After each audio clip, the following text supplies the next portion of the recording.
Hello everyone, welcome back to another Pokemon The Series The Beginning episode talk. So, it is time for the first gym. We're here, boys. I didn't expect it to be this soon, actually. I'm gonna be honest right now. I thought there were a couple of filler episodes in between getting Lapras and that first gym. Not many, maybe like 2, max 3. But no, we're jumping straight into it. But anyway, we are now on Lapras. We are traveling the Orange Island. Pikachu almost falls off because of the fact that Lapras is in a bit of a rush. However, we can kind of slow down, but also not really because the gang's hungry and we are close to Mycon Island. Also, under the sea, we have Team Rocket who are following the gang. They get tangled up in some seaweed, and we get the introduction of Magikarp's sub. Yes, the Magikarp sub, boys. Yes, it's finally here. Ah, that thing. It looks so beautiful, so grand, so majestic. It's the perfect fit for a Koi King. But we get to Mycon Island, which is also where the first gym is, and then Tracy instantly introduces himself to Professor Oak over the phone. So that is probably a highlight of his life right there. And also, apparently, this gym is one of the toughest gyms we have. And it's like, but you only got 4 of them. How is this one of the toughest gyms? So then Ash gets distracted by a coconut, which is a bit of a trap by a boy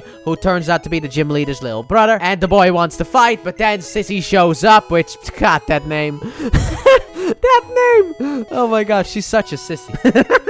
Oh, come on. Anyway, she stops the fight, and then she accepts the challenge. So, Ash is like, alright, let's battle. And she's like, we're not gonna battle. It's like, oh, this is how she became a gym leader. What a sissy move.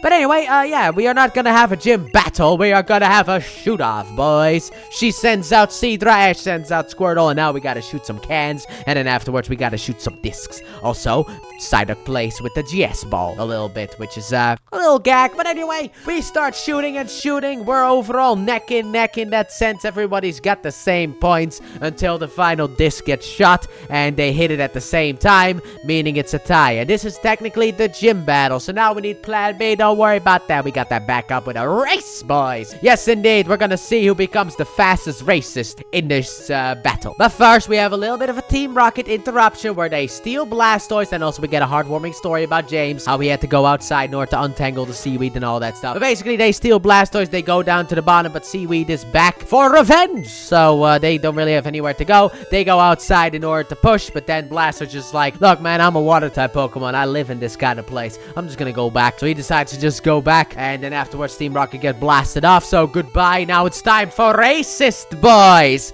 So Blastoise and Lapras aren't the only one who are going to be racing because of the fact that Ash has to get up top of Lapras and Sissy gets on top of Blastoise. Yes, it is one of them races. So Ash has a little bit of trouble standing, but then we're off to the racists, and we are going and going. Ash has some difficulty standing, but then Ash like, take the inside line, but he gets denied by Blastoise until eventually he gets knocked off, but Lapras catches him, and then they bolt it. They both take the turn. Sissy takes it first because of the fact she was able to get a little bit ahead because of knocking Ash off. But then afterwards, they once again dead neck and neck, and then afterwards, a wave comes up behind them out of nowhere, and Lapras just uses Ice Beam to freeze their side, so Sissy and Blastoise just get swept away. So that's fun, but Lapras now knows Ice Beam, so we have a way to win, potentially. But Sissy gets back on Blastoise, they bolt off, and Ash is like, Lapras, use Ice Beam to the shore. And then Lapras jumps on top of the ice and slides forward, and then Ash wins the race because of Lapras's fat head.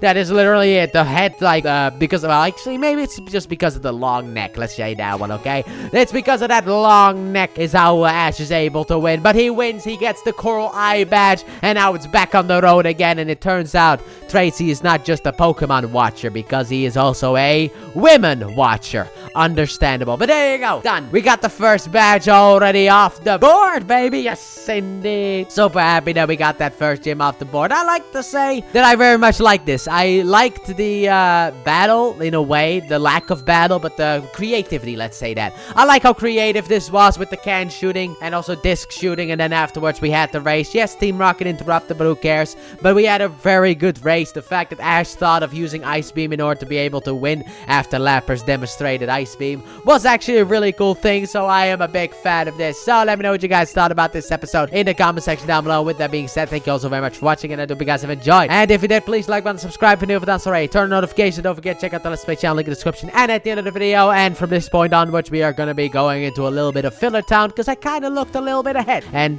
next time, Pikachu is going to be in a bit of trouble. Bye!